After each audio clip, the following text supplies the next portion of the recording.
bahkan di grup-grup WhatsApp, bahkan di Facebook dan macam-macam.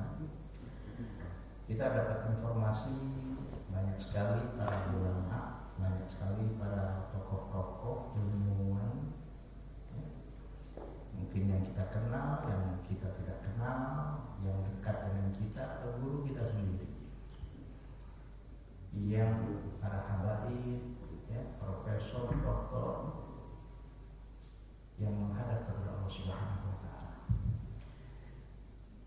Kalau saya tidak keliru, hitungan PBNU saja selama COVID ini dari bulan Maret sampai awal Januari ini tidak kurang 250 kalau saya tidak salah para tokoh-tokoh NU, pimpinan pesantren, para habaib, para ulama yang sudah menghadap kepada Allah Subhanahu wa Ta'ala.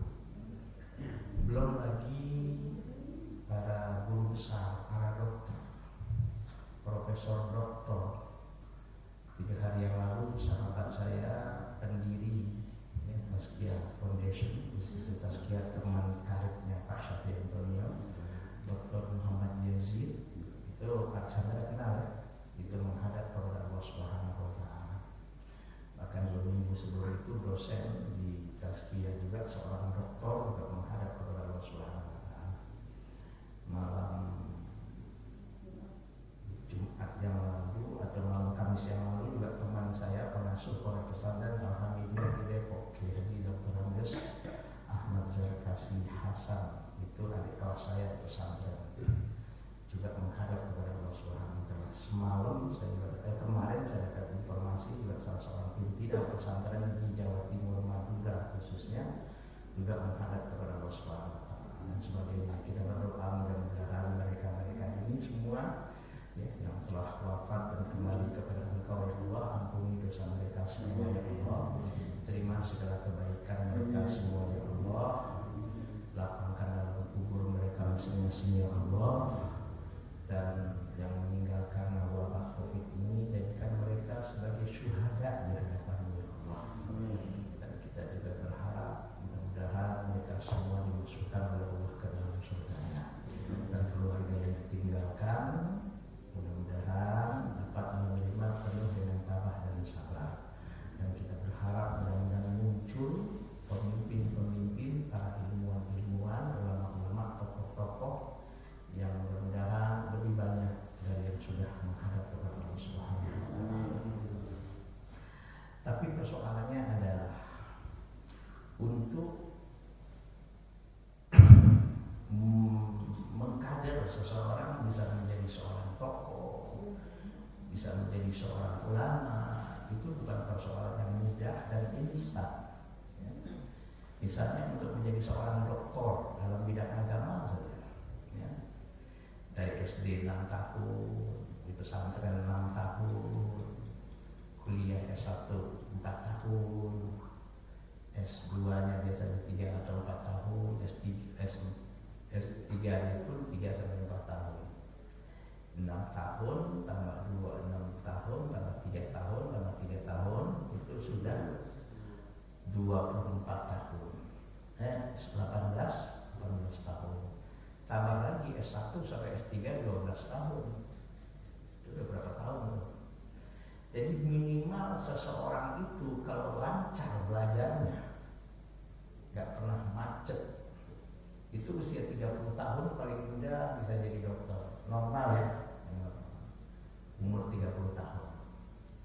Itu kalau cuma S3 saja, belum pengalaman di lapangan, jam terbang masih rendah, itu juga belum menjadi orang yang boleh dikatakan profesional, apalagi sudah sampai ke tingkat profesor, guru besar.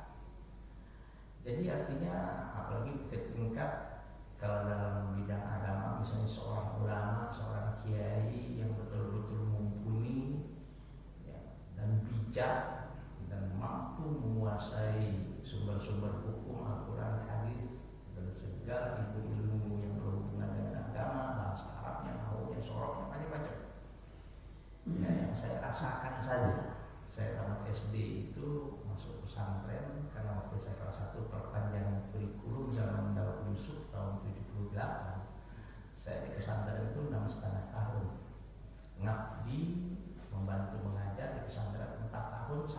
juga saya sambil belajar tiap hari. Itu aja udah 10 tahun setengah saya di pesantren. Saya ngambil S1 sampai S2 itu membutuhkan waktu sekitar 7 tahun, hampir 8 tahun. Jadi nggak gampang membentuk seseorang bisa menjadi pintar, berilmu, alim. Belum lagi jam terbangnya tinggi, belum lagi bijak. Betul nggak? Gimana Pak Bang? Nggak mudah. Seorang dokter saja baru cuma tamat S1 ilmu kedokteran itu baru namanya dokter muda. Belum menjadi dokter itu, belum boleh praktek itu. Kalau mau praktek membutuhkan waktu 3 tahun lagi itu, baru bisa dapat izin sebagai dokter. Kalau cuma baru S1 tamat ilmu kedokteran baru dokter muda. Jadi dia praktek, belajar lagi mendalami ilmu kedokteran, nah, baru kalau lulus menjadilah seorang dokter yang boleh untuk berpraktek sebagai seorang dokter. Belum lagi kalau menjadi dokter spesialis, belum lagi dia ngambil S3 dalam bidang kedokteran, apalagi sampai profesor dalam bidang kedokteran. Ilmu ekonomi juga begitu, ilmu agama juga begitu. Belum kalau menjadi seorang ulama yang karismatik, yang bijak, yang alim, itu tidak cukup waktu 10 tahun, 15 tahun, bahkan bisa mungkin 20 tahun ya Pak. Nah, sekarang mereka pada berguguran satu persatu. Pertanyaannya ada apa? Ini yang jadi renungan bagi kita. Ada satu hadis sahih yang diriwayatkan oleh Imam Al-Bukhari. Dan ini bisa menjadi jawaban tentang pertanyaan saya tadi, ada apa? Qala Rasulullah sallallahu alaihi wasallam, "Innallaha la yaqbidul ilma intiza'an yantazi'uhu minal ibad, walakin yaqbidul ilma biqabdil ulama. Hatta idza lam yabqa 'alimun ittaqadan nasu ru'asa'a juhala fasu'ilu fa'aftau bighairi ilmin fadallu wa adallu." Haditsun sahihun rawahul Bukhari. Rasulullah nyatakan 14 abad yang lalu. Apa kata Rasul? Innallaha la yaqbidul ilma intiza'an yantasibuhu minal ilm. Allah itu tidak akan mencabut ilmu dari kehidupan manusia, dari kehidupan hamba-hambanya, dari kehidupan hamba-hamba. Innallaha la yaqbidul ilma intiza'an yantazi'uhu minal ibad, walakin yaqbidul ilma biqabdil ulama. Akan tetapi ilmu itu akan dicabut oleh Allah dari kehidupan hamba-hambanya dan dari kehidupan umat manusia dan dari kehidupan suatu bangsa dan masyarakat dengan banyaknya para ulama, intelektual, ilmuwan yang wafat.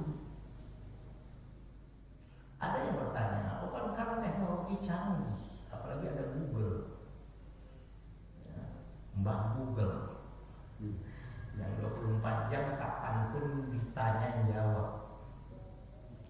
Buku kan sudah banyak di mana-mana. Itu tidak cukup. Tidak cukup. Sekarang kan belajar online, coba kita lihat. Canggih, kurang canggih apa teknologi, bisa Zoom, macam-macam. Dengan Google Meet, dengan namanya YouTube, ya kan? Dengan berbagai macam, dengan Instagram, banyak teknologi berkembang. Dan buku pun sekarang bisa dicari, diakses melalui handphone. Lagi-lagi gak cukup. Saya pribadi pengalaman ketika saya memahami ayat Al-Quran yang sudah jadi doa kita sejak kita kecil, Rabbana atina fid dunya hasanah wa fil akhirati hasanah, itu ada waqina adzabannar. Ya, ada kata-kata waqina adzabannar. Ya Allah, Rabbana, ya Allah, ya Tuhan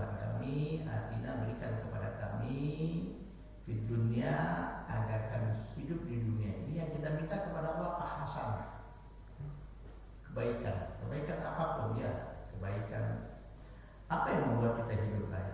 Ya, kekayaan, harta, kekuasaan, politik, teknologi, sains, budaya. Coba bagaimana kalau hidup kita berada di masyarakat yang budayanya budaya yang bikin kita pusing, Pak? Apa hidup bahagia kita hidup itu? Bagaimana kita bisa hidup bahagia di dunia kalau yang berkuasa, yang memegang kekuasaan, pemimpin-pemimpin zalim? Oke lah.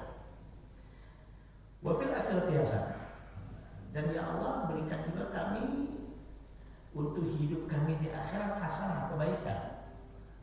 Nah, wawu di situ, wafil akhirah, wawu di situ ulama tafsir mengatakan sepakat berkonsensus bahwa itu wawu al-ataf. Saya buka dalam kitab ilmu nahwu waktu saya belajar di pesantren dulu, dan yang saya ajarkan kepada para santri bahwa ataf itu adalah wawu yang mempunyai makna limut lakil jam'i. Apa arti limut lakil jam'i? Wawu yang menunjukkan arti bukan hanya sekedar kalau diterjemahkan ya, artinya dan.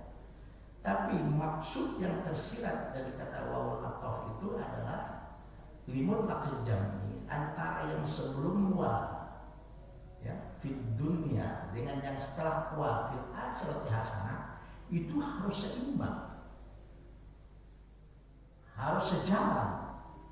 Jadi umat Islam itu kehidupannya adalah mumpung kaya, silakan berpuasa, silakan pahami dan pelajari sains dan teknologi. Bahkan Rasulullah pun walaupun ada yang mempertanyakan hadis ini, sangatnya katanya masih dipertanyakan kesahihannya, menyuruh kita untuk menuntut ilmu. Pergilah kau jauh-jauh ke sana menuntut ilmu walaupun kau harus menyeberang ke negeri Cina. Ya itu kan hal yang membuat kita hidup hasanah di dunia semua. Tapi Islam memandang seperti itu, wafil akhirati hasanah. Artinya apa?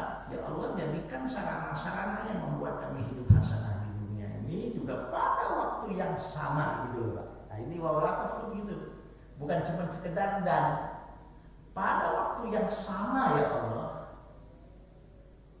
kau berikan, kau anugerahkan aku rezeki, kau anugerahkan aku harta, kau anugerahkan aku keluarga, anak, cucu dan keturunan, kau anugerahkan aku jabatan, kau anugerahkan aku kepandaian, kecerdasan, keintelektualan untuk hidup kami hasanah di dunia.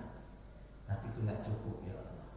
Juga jadikan pada waktu yang sama hal-hal yang kau anugerahkan tadi ya Allah pada waktu yang sama juga jadikan ya Allah sebagai sarana agar kami hidup hasanah, hidup baik di akhirat nanti.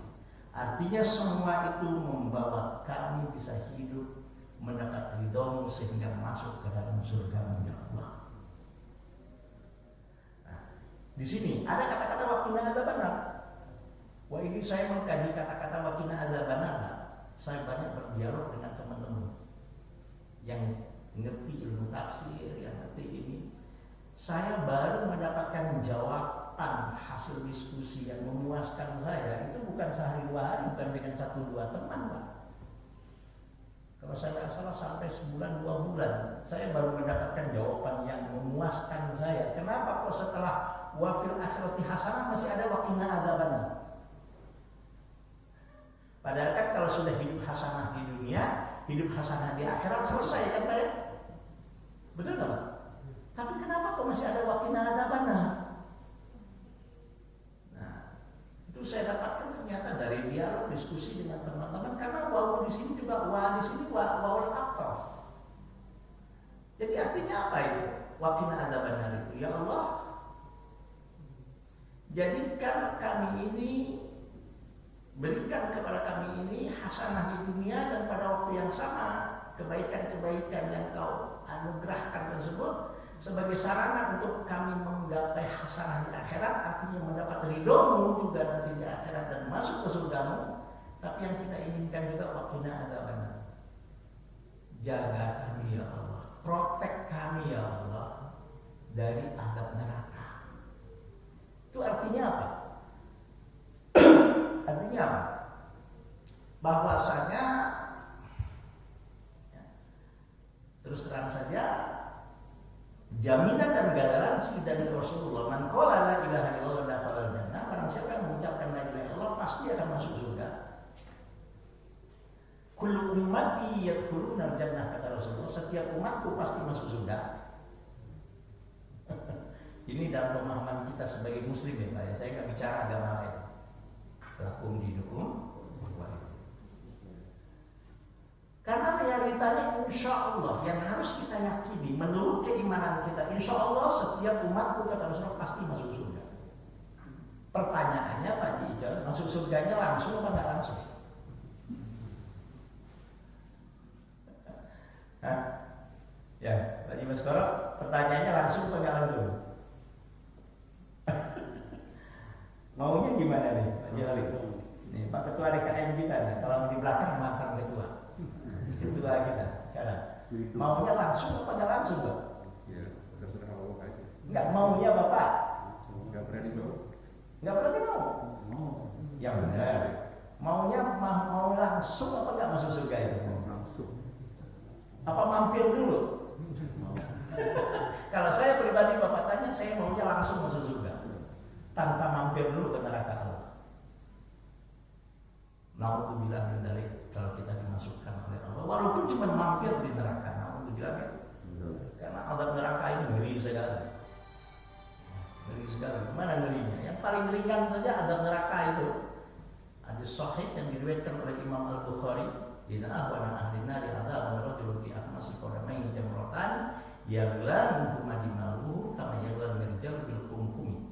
Adab yang paling ringan saja di neraka itu, penghuni neraka baru ini ya, baranya neraka yang ada di bawah kedua telapak kakinya, ini baru adab yang paling ringan. Baru baranya dan itu belum nempel di kakinya, baru kayak manggang sate. Saking panasnya itu bara, otak yang ada di kepala penghuni neraka itu mendidih sebagaimana mendidihnya air yang dimasak ya di dalam periuk yang digarang di atas kompor. Itu adab yang paling ringan. Belum yang apa? Belum, maaf alhamdulillah, ngilum dalam api neraka kayak apa itu?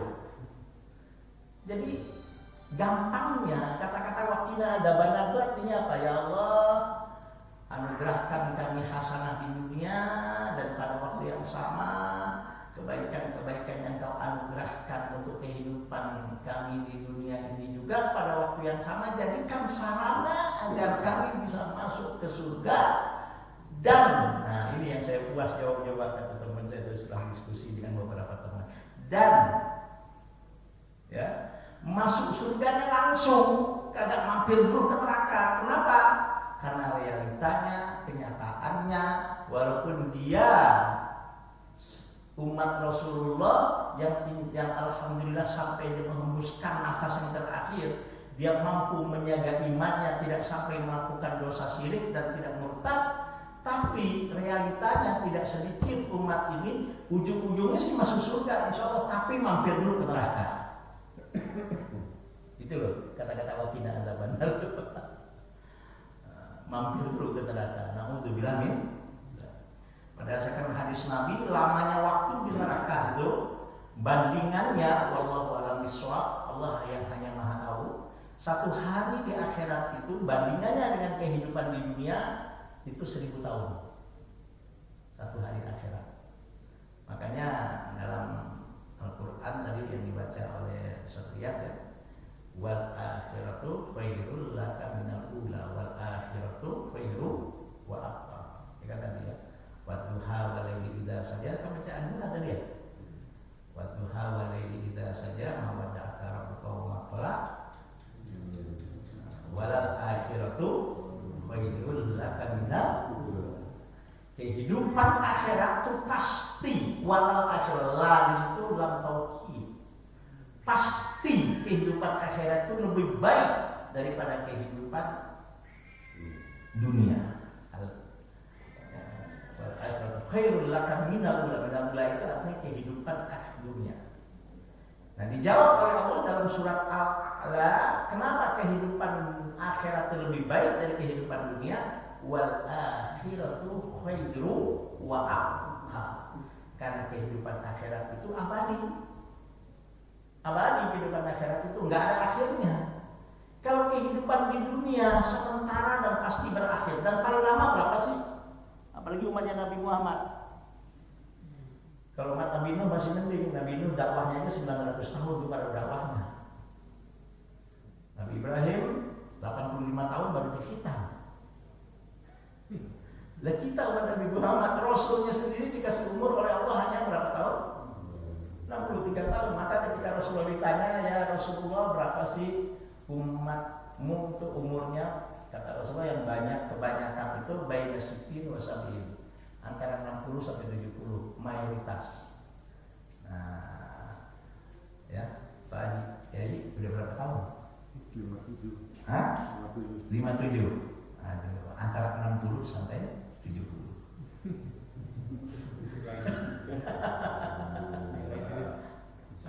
Pak Judoli udah berapa tahun? 58. Antara 60 sampai 70. Siapa? 60? Ya Allah, antara 60 sampai 70. Enggak, ini mayoritas sampai enggak semua. Walaupun alhamdulillah ibu saya lahir tahun 33, ibu saya. Tanggal tepat hari itu 25 Desember. Ibu saya sekarang masih hidup.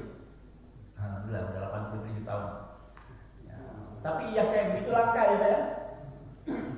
Alhamdulillah, ingat sih masih kuat. Alhamdulillah, baca Quran masih lancar. Ya, tapi jarang yang seperti itu. Kakak saya sudah meninggal. Kakak kandung saya itu sudah meninggal 3 tahun yang lalu lebih. Abang saya juga sudah meninggal 10 tahun yang lebih. Saya sekarang tinggal berdua. Jadi itulah umur. Jadi ini ilmu gitu loh. Sampai memahami kata-kata waqina adzabannar ini, Pak. Nggak cukup cuma sekedar buka Google. Yang sampai memuaskan, nggak cukup cuma sekedar baca buku. Dialog saya dengan teman-teman. Sehingga kata-kata waqina adzabannar, oh iya puas saya. Paham saya. Karena diurutkan dan dihubungkan dengan dalil-dalil dan ayat-ayat yang lain. Jadi waqina adzabannar itu artinya apa? Ya Allah, selain Engkau memberikan aku hasanah di dunia, ya Allah, juga jadikan hasanah-hasanah di dunia itu, kebaikan-kebaikan di dunia itu juga menjadi sarana aku mendapat surgamu ya Allah, mendapat ridhomu di akhirat ya Allah.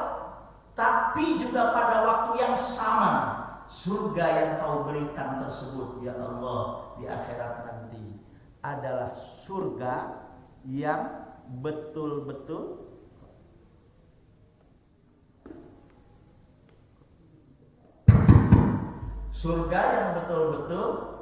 langsung tanpa transit dulu yang namanya di neraka untuk merasakan azab neraka. Na'udzubillah min. Nah itu kan ilmu, Pak. Dari mana saya memahami itu? Dari ulama, dari dialog. Kalau cuma sekedar baca, terjemahannya apa bacaannya? Terjemahannya Pak Jirano. Kalau cuma sekedar baca, ya Allah berikan aku hasanah di dunia dan hasanah di akhirat, dan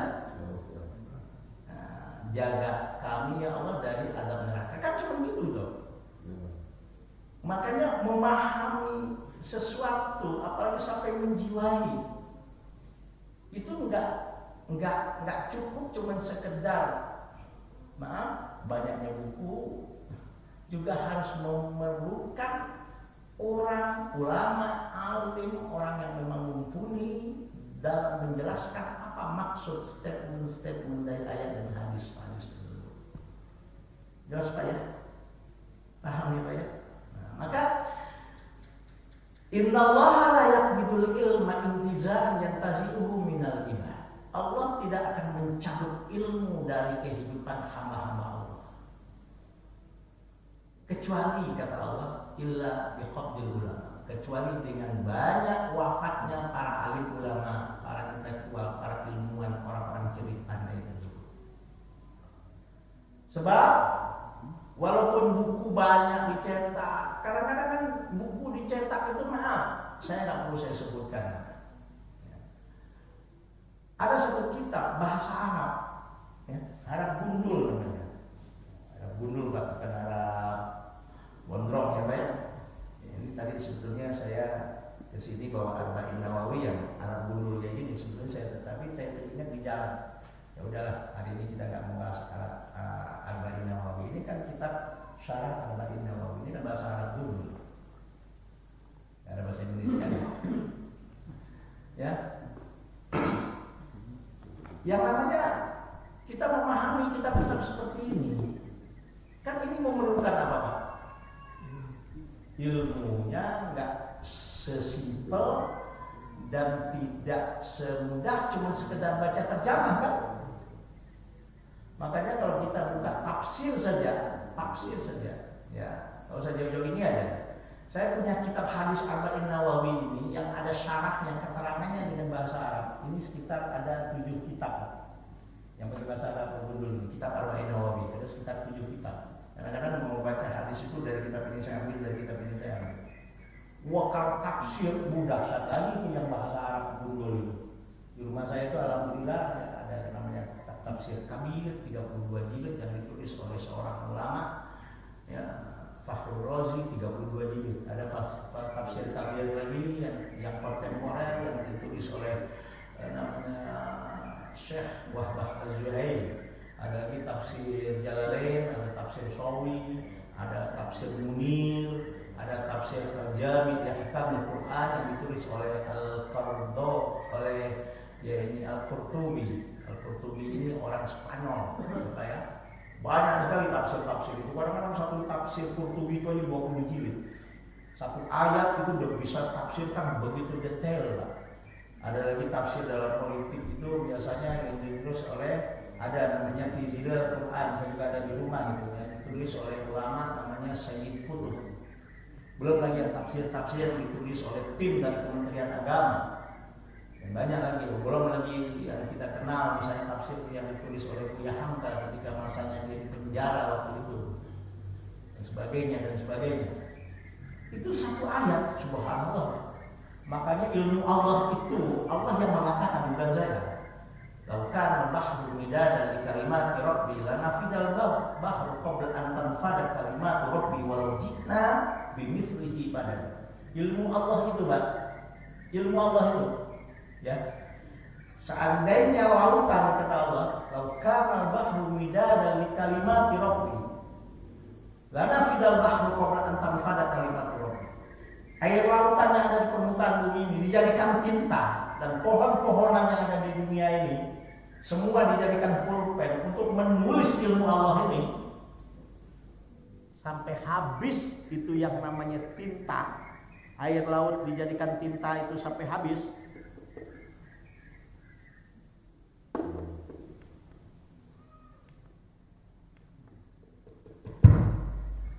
Sampai habis yang namanya air laut itu untuk dijadikan tinta. Dan didatangkan lagi air laut yang sama dan pohon-pohonan yang sama untuk sebagai pulpen untuk menulis ilmu Allah ini. Ilmu Allah tidak akan pernah habis-habisnya. Gak akan habis-habisnya. Gak akan habis-habisnya. Maka dalam Islam itu jelas, man qala alimun fahuwa jahil. Siapa yang mengaku dirinya sudah alim, dirinya sudah pandai, itu sebetulnya dia adalah orang yang masih bodoh. Karena apa? Karena yang dia ketahui baru tidak seberapa. Baru yang dia ketahui. Belum, banyak hal yang kita sudah ketahui, tapi belum tentu hal yang kita ketahui itu kita ngerti.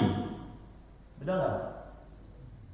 Dan banyak hal yang kita sudah tahu dan kita ngerti, belum tentu kita bisa memahaminya secara benar. Dan banyak hal yang kita sudah tahu dan kita ngerti dan kita sudah paham secara benar, tapi belum tentu kita bisa menjiwainya.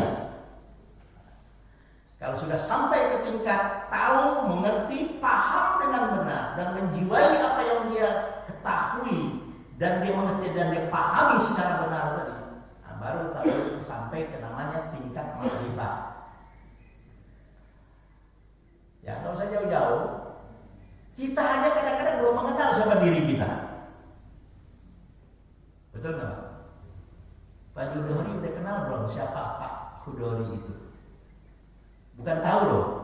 kenal belum siapa diri kita? Karena ini garansi dalam Islam itu man arafa nafsahu faqad arafa rabbahu. Siapa yang sudah sampai ke tingkat ma'rifat, ke tingkat mengenal, bukan cuma tahu, bukan cuma ngerti, bukan cuma paham, tapi mengenal akan dirinya, pasti orang itu akan sampai ke tingkat ma'rifatullah. Dia bisa mengenal Allah. Kenapa orang masih bisa sombong? Kenapa? Karena dia belum kenal akan dirinya. Kenapa orang masih bisa zalim? Kenapa? Karena dia masih belum kenal akan dirinya. Kenapa orang masih bisa ngebohong, Pak? Karena dia belum kenal sama dirinya. Ya kan? Kenapa orang masih bisa nipu? Kalau dikasih jabatan masih bisa korupsi dengan jabatan. Karena dia masih belum kenal sama dirinya. Kita saja masih belum kenal kadang-kadang siapa diri kita. Karena orang kalau sudah sampai ke tingkat ma'rifatullah, makanya dalam ilmu kalam, ilmu tauhid dikatakan satu kaidah, satu rumusan. Awal wajibin 'alal insani ma'rifatun billahi bistiqan. Pertama, sesuatu yang harus diketahui oleh setiap manusia adalah ma'rifatun billah. Dia mempunyai ma'rifat, dia sampai ke tingkat mengenal tentang Allah Subhanahu wa taala. Untuk menggapai kepada ma'rifatun billah itu dia harus melalui apa? Mengenal siapa dirinya. Jadi dengan banyaknya wafatnya para ulama, Rasul katakan, Pak, ini tanda bahwa ilmu sudah mulai dicabut oleh Allah dari kehidupan manusia. Ya, Pak ya? Sehingga umat manusia ini kehilangan apa, Pak? Kehilangan figur, kehilangan lampu, kehilangan lentera dalam kehidupan. Betul nggak? Ini tanda-tandanya. Oh, walaupun teknologi maju, walaupun kitab-kitab banyak, iya. Yang saya rasakan dalam bidang saya nggak mau bicara bidang orang lain. Satu kitab begini nih, kitabnya sama, Pak. Arab dulunya, tapi diterjemahkan oleh sampai 3 orang. Saya kasih contoh misalnya kitab Riyadhus Shalihin aja. Hadisnya sama ya, tapi penerjemah ada kitab terjemahan Riyadhus Shalihin, satu ini. Saya lihat, saya baca dan saya punya kitab itu. Ya Allah, kok ada kesimpulan penerjemah tentang hadis yang ini 180 derajat kontradiksi dengan kesimpulan dalam kitab yang lain. Tergantung siapa, Pak. Siapa yang menerjemah. Jadi kadang-kadang kalau kita membaca buku-buku khususnya ya, referensi-referensi dalam Al-Quran dan Hadis yang terjemahan, itu kita juga harus selektif. Jangan asal beli aja. Maaf, kadang-kadang ini orang pahamnya ke sini. Makanya nggak selesai persoalan di umat ini. Coba lihat, ribut dulu, Pak. Betul nggak, Pak? Kan sering saya katakan, nggak cukup sekedar mana dalilnya. Oh, ini ayatnya, ini hadisnya soalnya nggak cukup. Kenapa? Karena Al-Quran hadis itu sumber hukum, bukan kitab hukum. Karena Al-Quran hadis itu sumber ilmu pengetahuan, bukan kitab ilmu pengetahuan. Ya kan, Pak ya? Kan ini tuh. Jadi dengan banyaknya kitab, dengan adanya Google, ya sekarang coba, Pak, dengan belajar sekarang kita, anak-anak kita online ini, Pak. Ya, yang saya rasakan, saya ngajar mahasiswa online, itu terus terang aja nggak puas, Pak. Di mana nggak puasnya? Ya Allah, Google Meet itu kan bisa menampilkan cuma 3. Anak yang kita ajar satu kelas bisanya 35 orang. Yang bisa tampil cuma aktif berapa Pak? 3. Saya iseng-iseng nanya, gimana si anak ini? Paham gak? Diam aja ya. Ini anak ini nggak ada kagak nih, atau bukan cuma syarat doang nih. Hadir dalam apa? Dalam menghadiri kuliah, mungkin dia tidur ya ini, dia tidur udah. Saya tahu nggak Pak? Saya tahu nggak? Nggak tahu. Dan mayoritas kayak gitu. Oke, Christian udah aktif. Saya tanya, nggak tahu. Padahal saya baru menerangin 5 menit yang lalu. Gitu kan Bapak? Padahal teknologi sudah canggih.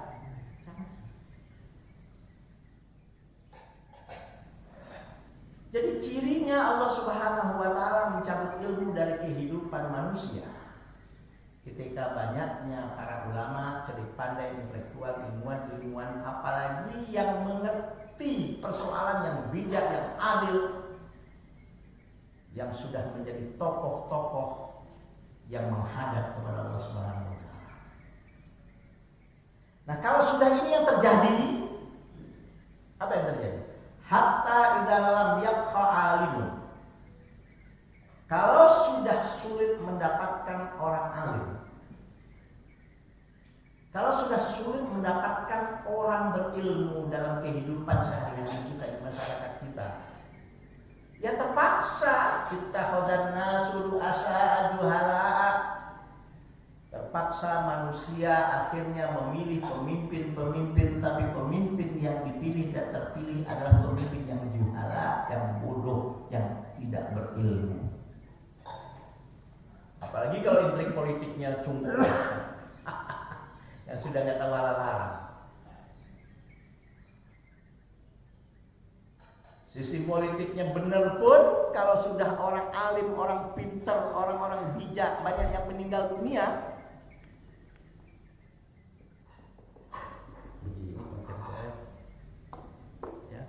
Jadi kalau sudah banyak orang-orang alim, orang-orang pintar, orang-orang berilmu itu meninggal dunia, ya terpaksalah akhirnya masyarakat manusia memilih pemimpin yang bodoh,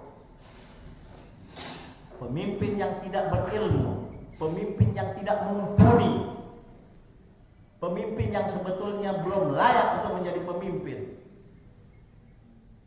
Yang namanya pemimpin, dan memang dalam kehidupan manusia butuh pemimpin dalam menjalani kehidupan mereka. Manusia ini butuh pemimpin kok, nggak ada yang nggak butuh pemimpin. Tapi karena sayang, orang alim, orang pintar, orang-orang berilmu, intelektual, ilmuwan sudah banyak yang wafat, yang sulit manusia bisa mendapatkan lentera dalam kehidupan. Apa yang terjadi Pak? Ya namanya pemimpin, namanya kehidupan, kan pasti ada masalah, pasti ada persoalan. Dan masyarakat itu membutuhkan jawaban, fatwa-fatwa dari pemimpin itu. Tapi sayang, karena yang tampil adalah pemimpin bodoh, akhirnya apa? Pemimpin itu fadallu fa'aftau bi ghairi ilmi. Akhirnya memberikan fatwa, memberikan jawaban, memberikan solusi atas persoalan yang dihadapi oleh masyarakat dengan jawaban-jawaban tanpa ilmu pengetahuan. Akhirnya apa yang terjadi? Fadol, masyarakat, pemimpin itu tersesat dan pemimpin itu sesat. Bahkan bukan cuma sekedar tersesat dan sesat, tapi pemimpin itu juga menyesatkan umatnya, menyesatkan masyarakatnya, menyesatkan orang banyak. Nah, inilah yang semestinya menjadi renungan, yang menjadi introspeksi bagi kita. Ada apa? Kok banyak sekali orang-orang alim, orang-orang pintar, orang-orang yang berilmu yang meninggal dunia akhir-akhir ini? Naudzubillah.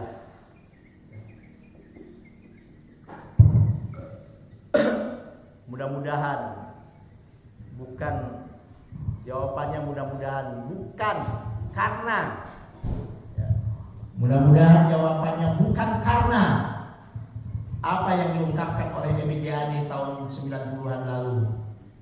Ya mudah-mudahan mungkin Tuhan mulai bosan melihat sikap kita yang selalu salah.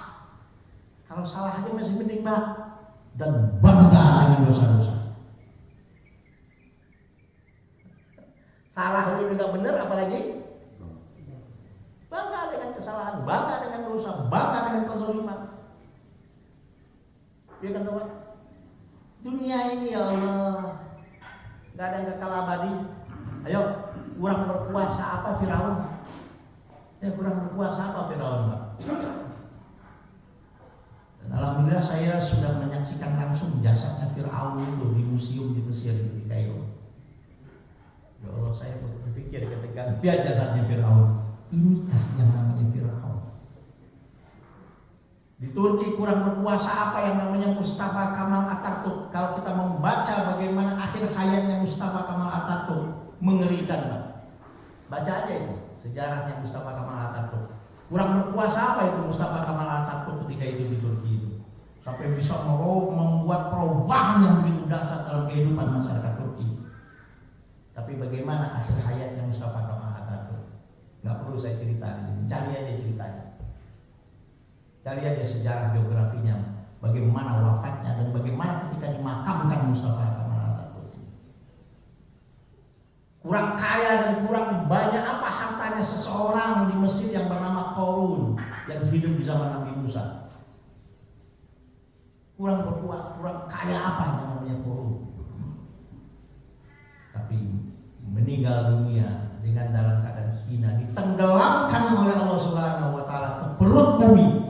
Bukan cuma hartanya, dengan Qarun yang ditenggelamkan oleh Allah ke perut bumi. Qarun tinggal sejarah. Iya kan Pak? Firaun tinggal sejarah. Namrud di zaman Nabiullah Ibrahim alaihissalam yang sampai membakar Nabiullah Ibrahim alaihissalam. Tapi Allah selamatkan Nabiullah Ibrahim alaihissalam dengan Allah informasikan dalam Al-Quran, kunu bardau ya naru kunu ya bardu kuni bardau wa salaman ala Ibrahim.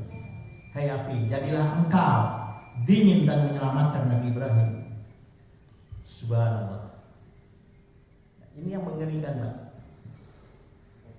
Jadi harta sementara, jabatan sementara, dunia mewah bagaimanapun akan berakhir. Jabatan tinggi bagaimanapun akan ditinggalkan dan akan digantikan oleh orang lain. Ya kan Pak? Dan umat Nabi Muhammad ini umurnya mayoritas hanya antara 60 dan 70 tahun. Banyak orang-orang terdekat dengan kita, bahkan mungkin lebih muda dari kita, satu persatu sudah menghadap kepada Allah. Yang pernah kita jelaskan di sini, kita akan mengakhiri hidup kita di stasiun kehidupan yang bernama stasiun innalillahi wa inna ilaihi raji'un. Kenapa? Kullu nafsin dha'iqatul maut. Berganti tahun sekarang 2021, ya walaupun baru hari yang ke-11 Januari sekarang, ya. Yang ke-10 baru hari yang ke-10 Januari sekarang ini. Ya Allah, ibarat naik kereta api. Saya dulu sering naik kereta api walaupun sejak Covid ini sudah dari bulan Maret nggak naik kereta api, Pak. Saya terakhir naik kereta api tanggal 15 Maret 2020. Sampai sekarang belum naik kereta api. Karena dari sekitar 20 jadwal taklim saya itu hanya yang aktif baru 4 sampai sekarang, termasuk salah satunya 4 itu di sini. Ya sudahlah, banyak yang pada wafat lockdown masih sampai saat ini, apalagi di kantor-kantor. Ibarat naik kereta api dari kota mau turun saya di Bojonggede, berarti stasiun saya tinggal di stasiun Bojonggede. Naik kereta dari Jakarta, Jayakarta, ya kan tuh?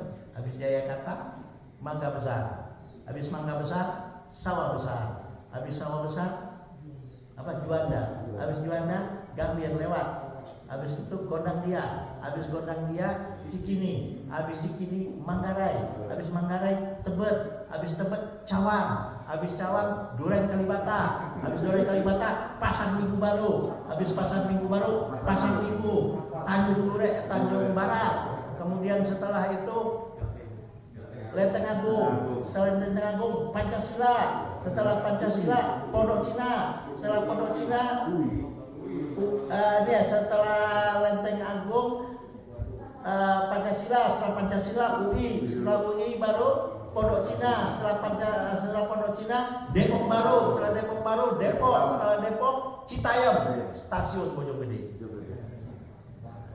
Sampai dah. Kalau mau ke Bogor tambah lagi Cirebon, baru Bogor. Berganti stasiun bukan berarti makin jauh saya harus turun, tapi semakin dekat itu stasiun yang saya tuju. Berganti tahun bukan berarti umur kita makin panjang, usia boleh bertambah, tapi kesempatan kita hidup makin sedikit dan makin pendek. Ya mudah-mudahan renungan ini, walaupun kita nggak baca kitab Bulughul Maram, kenapa ya?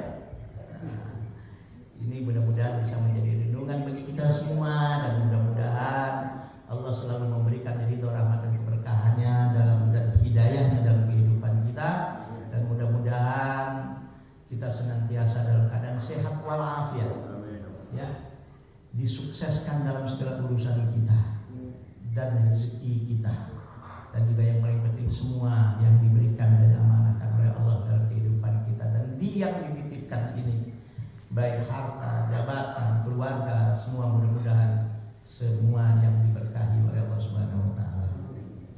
Oke. Ada pertanyaan? Silakan, kalau enggak itu kayaknya sudah siap. Silakan Pak, ada pertanyaan? Enggak ada? Udah jelas ya, clear ya. Walaupun simpel ya Pak ya. Kita tutup, maaf lahir dan batin, ya doakan saya Pak, ya mungkin ada sebagian Bapak sudah dapat informasi ya. Doakan saya, doakan pesantren, doakan semuanya, doakan keluarga kita semua. Mudah-mudahan kita semua selalu diberikan lindungan dari rahmat dan keberkahan dari Allah Subhanahu wa taala. Dan mudah-mudahan semua persoalan yang kita hadapi mudah-mudahan diberikan solusi yang terbaik oleh Allah Subhanahu wa taala. Karena hidup ini nggak ada yang tidak ada masalah. Baik masalah pribadi, masalah keluarga, masalah apapun dan pasti kita akan hadapi. Dan mudah-mudahan masalah-masalah yang selama ini kita hadapi membuat kita semakin dekat kepada Allah, membuat kita semakin bijak, membuat kita semakin mudah-mudahan ya semakin bertambah ilmu dan pengalaman kita. Kalau istilahnya membuat kita semakin matang dalam menghadapi kehidupan ini. Maaf lahir dan batin, kita semua punya problem, kita semua punya masalah. Ya. Mudah-mudahan masalah kita diberikan solusi yang terbaik dan mulia menurut Allah Subhanahu wa taala. Subhanakallahumma